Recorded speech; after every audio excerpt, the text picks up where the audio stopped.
जमीन पर जंग होने की वजह से जमीन पूरी तरह तबाह हो गई थी। इसलिए कुछ लोगों को चांद पर भेजा गया ताकि वहाँ पर जाकर वो लोग बाकी के इंसानों के लिए कॉलोनीज बना सके। और जब ये सारा काम हो गया, जिसके बाद इंसान जमीन को छोड़कर चांद पर जाकर रहने लगे। लेकिन चांद पर रहना इतना आसान नहीं था, क्योंकि वहाँ पर मेटियोर का तूफान आया करता था। तो इसीलिए इन्हें ये सारे फैसले बदलने पड़े। जिसके बाद इंसान ने चांद पर माइनिंग करना शुरू किया ताकि वो चांद पर जिंदगी गुजारने की आसान हल ढूंढ सके। तो बहुत से लोगों को माइनिंग के लिए रखा गया, जिन्हें माइनर्स कहा गया। और साथ ही ये असूल भी बनाया गया कि ये माइनर अपनी फैमिली के साथ ही चांद पर रहेंगे। अब हमें माइनर्स के बच्चे दिखाए जाते हैं जो कि इसी जगह यानी कि चांद पर पैदा हुए थे। वो सभी मिलकर स्पेस रोवर यानी कि जो गाड़ी चांद पर चल सकती थी उसे चुराने की कोशिश कर रहे थे। तभी वहाँ पर कोई आता है जिससे डरकर सभी छुप गए थे। इन्हीं में एक बच्चा जिसका नाम कैलिब होता है, उसके हाथ में एक कैप्सूल था। उसके डैड भी एक माइनर थे जो कि काम करने के दौरान मारे गए। कैलिब को 3 दिन बाद ओमेगा पर भेजने का फैसला किया जाता है, जहाँ पर उसे किसी दूसरी फैमिली को गोद दे दिया जाएगा, जहाँ पर जिंदगी हर तरह से खुशहाल है। लोग बहुत मजे से जिंदगी गुजारते हैं। यहीं पर हमें ये बताया जाता है कि चांद पर से ओमेगा पर जाने के लिए तकरीबन 75 साल लगते हैं, जिसके दौरान सफर करने वाला इंसान क्रायो स्लीप एक चैम्बर में रहता है, जिससे उस इंसान की उम्र नहीं बढ़ती। जब वो चांद से ओमेगा पर पहुंचता है तो वो उतने ही साल का होता है। कैलिब इस बात को जानता था,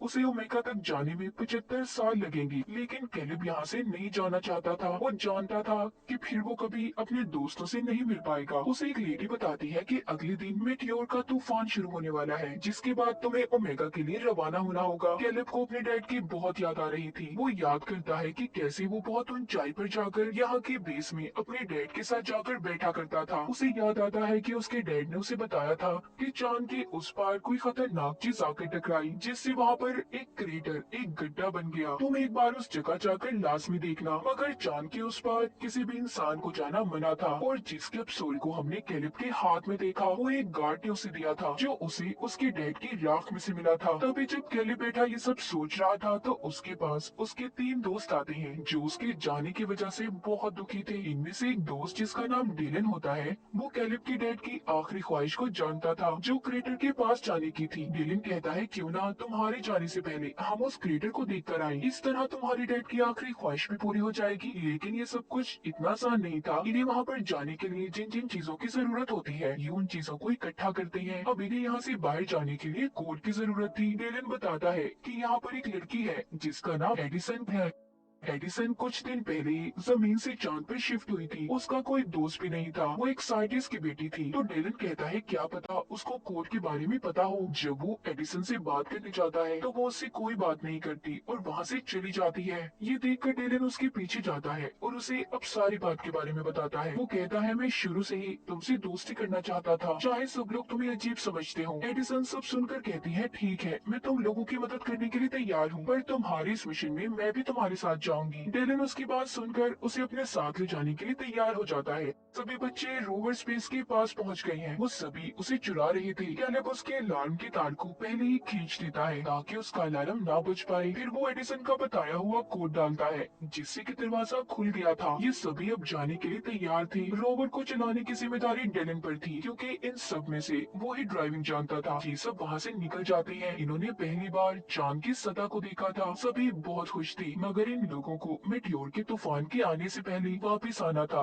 क्योंकि जब मेटियोर की बारिश होती है तो बेस में लॉकडाउन कर दिया जाता था। सफर के दौरान सभी अपने बारे में बताने लगते हैं। कैलेब बताता है कि मेरे डैड ने मुझे बताया था कि कैसे लोगों को चांद पर भेजा गया और फिर उनसे माइनिंग करवाई गई। मगर चांद पर रहकर माइनिंग करने के काम को कोई भी इंसान लगातार नहीं कर पाता। जैसे कि अगर वो इंसान काम के दौरान मर जाए तो उसके बेटे या फिर उसके फैमिली के किसी भी इंसान को उस काम को पूरा करना होगा। बस इसके लिए शर्त ये होती है कि उस इंसान के बेटे की उम्र 18 साल होनी चाहिए। अगर वो इससे कम उम्र का होगा तो ऐसे ही उसे किसी दूसरी फैमिली को गोद दे दिया जाएगा, जो ओमेगा प्लेनेट पर रहते होंगे। जिन्होंने चांद पर भेजा था वो तो हंसी खुशी अपनी जिंदगी ओमेगा पर जाकर गुजारने लगे। एडिसन कहती है तो क्या हुआ, एक माइनिंग करने का ही तो काम दिया गया था जो सिर्फ 20 साल तक करना है। एडिसन एक साइंटिस्ट की बेटी थी तो उसे असल बात के बारे में नहीं पता था। यहाँ पर डेलन उसे सारी बात समझाता है कि अगर माइनिंग करता हुआ इंसान मर जाए तो उसके बेटे को बाकी के साल पूरे करने होते हैं। ये सुनकर एडिसन थोड़ा हैरान थी। अब आगे का रास्ता इन्हें पैदल चलकर तय करना था। सभी अपने अपने स्पेस सूट पहन लेते हैं। एडिसन का सूट इन सब में थोड़ा अलग था और अच्छा भी। खैर ये बाहर आते हैं जहाँ पर ग्रेविटेशनल फोर्स ना होने की वजह से सभी बहुत ऊंची छलांगे लगा रहे थे। सभी यहाँ पर खेलने लगते हैं। एडिसन की नजर जब जमीन प्लेनेट पर पड़ती है तो थोड़ा उदास हो जाती है और जमीन पर अपने गुजरे पलों को याद करने लगी थी। जब एडिसन वापस आती है तो देखती है कैलेब, डेलन सभी एक ऑक्सीजन गैस के कंटेनर की मदद से स्पेस में ऊंचाई तक जा रहे थे। इन्होंने खुद को रोवर के साथ रस्सी से बांधा हुआ था ताकि ये स्पेस हवा में दूर तक न जा पाए। एडिसन ये देखकर कहती है ये खतरनाक हो सकता है, ऐसा मत करो, मगर उसकी कोई बात भी नहीं सुनता।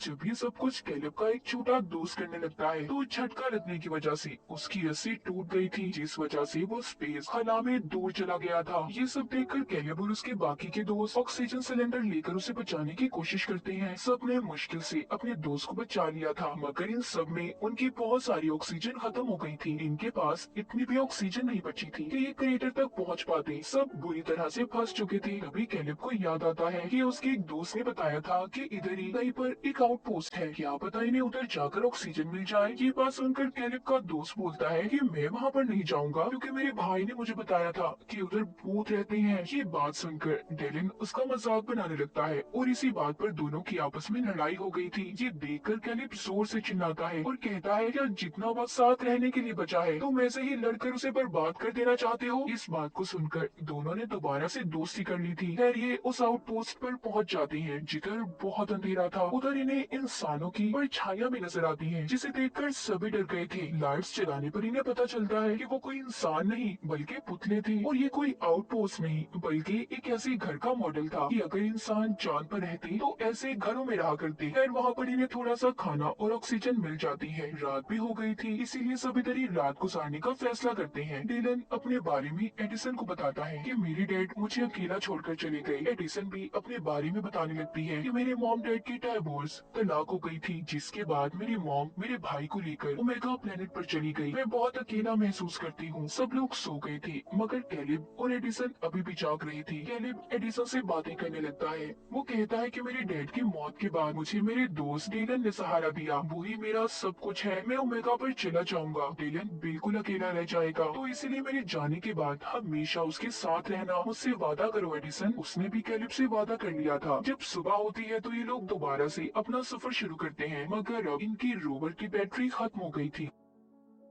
इनके पास ऑक्सीजन की भी कमी थी, तो इन्होंने मेटियोर के तूफान से पहले क्रेटर तक पहुंचना था। ये सब परेशान हो जाते हैं, इसीलिए एडिसन ने सिक्योरिटी अलार्म को बचा दिया था ताकि मेटियोर की बारिश होने से पहले गार्ड्स आकर इन्हें बचा ले। ये सब अब जल्दी से क्रेटर उस गड्ढे तक पहुंच जाते हैं जो दिखने में बहुत बड़ा था। ये सीढ़ियां उतरकर एक अजीब सी जगह पर आ गई थी, जहाँ की दीवार पर एडिसन को एक बटन नजर आता है, जिसको जैसे ही वो दबाती है वहाँ की सारी जगह ऐसे बदल गई थी कि जैसे ही लोग जमीन पर हों। ये सब कुछ असल नहीं था, मगर फिर भी इन्हें सब पसंद आता है। कैलिब यहाँ पर जब एक पत्थर हटाकर देखता है तो उसके नीचे उसे अपने मॉम डैड की राख और उनकी तस्वीर मिलती है। कैलिब ने उस तस्वीर में अपनी मॉम को पहली बार देखा था। वो भी इस बात को समझ जाता है कि उसके डैड आखिर क्यों चाहते थे कि वो यहाँ पर आए। वो बहुत दुखी था। डिलन उसे कहता है कि अपनी जिंदगी के इस हसीन चांस को क्यों गंवा रहे हो। यहाँ पर हर इंसान यही चाहता है कि वो माइनिंग के 20 साल पूरा करने के बाद ओमेगा पर जाएगा, और वो बहुत कम लोग होते हैं। तुम्हारे डैड ने भी तो इसीलिए अपनी जान दे दी। यहाँ पर उसे ये बात पता चलती है कि उसके डैड ने जानबूझकर अपनी जान ली थी ताकि कैलिब को ओमेगा पर भेज दिया जाए, वो एक अच्छी जिंदगी गुजार सके, जिसके बारे में कैलिब के अलावा सब जानते थे। डिलन कहता है कि अपने डैड के गिफ्ट को लेने से इनकार मत करो, उन्होंने अपनी जिंदगी देकर तुम्हें ये तोहफा दिया है। तभी इनकी बातों के दौरान एक दोस्त की तबीयत खराब हो जाती है। ये सभी अब जल्दी से उसे लेकर अपनी रोवर तक पहुंचने की कोशिश करते हैं, मगर तभी मेटियोर का तूफान शुरू हो गया था। सभी खुद को बचाने की कोशिश कर रहे थे। एडिसन भी खुद को बचाते हुए इनसे अलग हो जाती है। वो जब किसी को नजर नहीं आती तो कैलिब और डेलन उसे बचाने जाते हैं। एडिसन के हेलमेट में दरार आ गई थी, इसीलिए वो बेहोश हो जाती है। कैलिब और डेलन एडिसन को बचाकर वापस ले आते हैं, मगर इसी बीच डेलन भी गिर जाता है, लेकिन उसे कैलिब ने बचा लिया था। सभी रोवर के अंदर आ जाते हैं, जिसकी खिड़कियां भी मेटियोर के तूफान की वजह से टूट गई थी। इनके पास ऑक्सीजन भी कम थी, तो इसीलिए ये जिंदा अब नहीं रह सकते थे। सभी उसी रोवर में बैठकर अपनी मौत का इंतजार करने लगते हैं। सब समझ गए थे कि अब वो नहीं बच पाएंगे, मगर इन्हें इस बात की खुशी थी कि सभी साथ मरेंगे। जिसके बाद सभी बेहोश हो गए थे। इस हादसे के बाद हमें कहानी कुछ वक्त आगे की दिखाई जाती है। हमें कैलिब दिखाया जाता है जो ओमेगा पर पहुंच चुका है। मतलब उस हादसे को 75 साल हो चुके थे। कैलिब रायो स्लीप में था,